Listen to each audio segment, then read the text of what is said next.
Hello, Professor Winkler and everyone else in Management 9200. We are Group 5.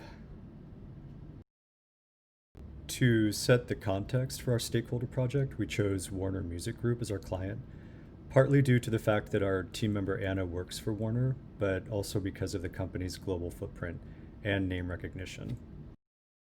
A bit of background on Warner Music, partly shared with us from Anna and partly taken from their website.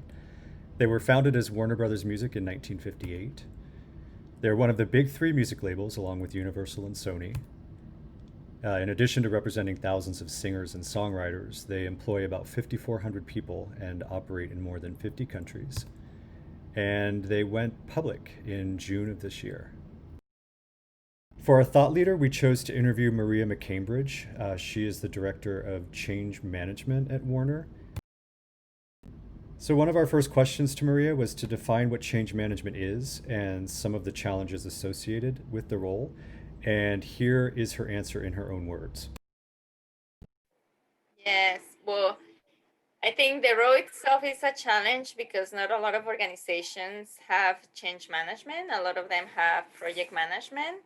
And so the main difference, just to make it very simple, is change management is managing the people side of change. And so that's sometimes the biggest challenge, and to truly for people to understand what it means, which is a lot of bringing people through their change journey. And as you can imagine, it's almost a plan for each individual that is impacted by any change. So for the program that I was brought on to support, it's a massive change. It's like basically everyone in the organization will have some type of change due to the program. And some groups will have a lot of changes, like basically will be, things that they do nowadays will change dramatically in the future state. So my role is to help those individuals and the leaders to go through this change journey via communications, managing stakeholders, their expectations, and bringing them, to support, like in the mindset to support the program and believe in it, so that they can then lead the way with their teams. That's at the leadership level, or even not at the leadership. It doesn't have to be at that level. It can be any manager, people manager. So communications, stakeholder management, resistance management, and training. The training piece is massive as well, especially when you think of systems training. So that's my role, like helping with those big items as best as I can. Shifting from the context to stakeholder relationships and goals, the primary stakeholders of Maria's role are the over 5,000 employees of Warner Music. And she informed us that her communications with these stakeholders focus on four areas in particular, including driving support, building understanding, achieving buy-in, and handling resistance. The primary problem that Maria encounters in her communications with her stakeholders is this resistance to change. We wanted to know if Maria saw this resistance as an ethical issue, a strategic issue, or both. She stated that management at Warner view their stakeholder relationships as being strategic in nature without setting aside the ethical concerns. And they have both internal and external stakeholders. Internally, they take a tactical approach with sensitivity to individual beliefs. Maria mentioned several times that Warner's culture values the importance of an individual's change journey, and this sensitivity guided a lot of her communications. Externally, and relating to corporate social responsibility, they have a new vice president of global equity, diversity, and inclusion. They support artists and communities affected by protest and social change.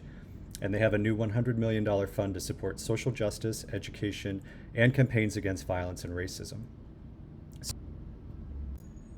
So, just to summarize Maria's stakeholder relationships and goals, she seeks to engage stakeholders to move them from aware to ready for adopting change. prepare employees by helping them to adopt the new organizational structure, processes, and technology, and understanding their new roles and responsibilities. Build awareness and buy-in by communicating benefits of quick wins. Align incentives to drive adoption and sustain results to prepare for the next transformation. And manage resistance and design a plan to help remove change barriers. So, what is Maria's current strategy to handle resistance? The change management team predicts potential resistance and how to identify it. Once potential resistance is identified, the team determines which departments and processes might be impacted. Each team lead is provided with 10 leading resistance management techniques as a guide and tasked to engage in conversations with impacted stakeholders. This process typically takes time, but it has proven to be pretty successful when intangible incentives are offered. We asked Maria if she ever had to make trade-offs to solve stakeholder problems, and here is her response. It hasn't been at the individual level. It has been more at the group level. And then maybe it's at that point just setting up the expectations. So it has been it's one example. So because it's so complex, the program, then we have timelines for everything, right? That we need to show. This is where we are. This is where we're going. These are the milestones, etc. And so then you get feedback. Oh, that's not very user friendly, or that's a format that it's more project management type of format that doesn't really, it's just confusing. It's not something that is easy to understand. And so then you change that. And I mean, the reality is complex. So it's like you can only make it so simple, especially if part of the ask is to give some detail. So then you need to, if you're taking sites, if you're picking one of those, just as an example, one of those views or templates to then show the timelines moving forward, then you give the disclaimer, or maybe it's like one view and then you break it down into little pieces. And then you say, okay, it's a matter of perceptions. For some might work, for some might not work. Then we can have a conversation in a one-on-one basis to make sure that is clear to that individual, especially if it's a stakeholder that it has influence in the organization, and we didn't take his point of view in consideration when we talk then to the larger group. So then you need to make sure you connect with that individual and explain why that was selected, and then see how you can then still meet the need of that person. We also asked Maria about any alternative solutions. I always try to connect with people like at a personal level, and I think that helps. No necessarily perhaps as that relates to the trade-offs, but I think it's also for people to understand that this is not about anybody in a specific. It's about the common good, and I think one strategy that helps is, even if it's not the decision that was made based on a specific individual's request, still making sure that that person feels heard and listened to. Like, and even if it's just like being in that conversation and, okay, I understand why you feel that way, or, oh yeah, I understand why you say this is whatever the case, and then explaining why we went in a different direction. I think even if he doesn't or she doesn't get what they wanted to, still just explaining it, I think that's already psychologically a good thing.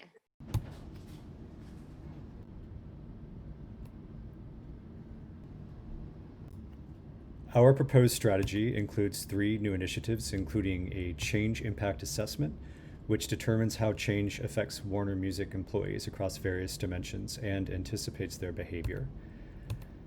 A resistance plan, define a plan for proactively identifying and managing resistance to the new ways of working, as well as a communication and awareness campaign. An aligned communication plan outlining messages to be delivered to stakeholders via face-to-face conversations, feedback surveys, formalized talking points to address issues relating to resistance, a weekly newsletter communicating company goals, and videos of executives and peers communicating change-related initiatives shared via internal channels. So thank you all, and thank you, Maria, for your time and insights.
So moving from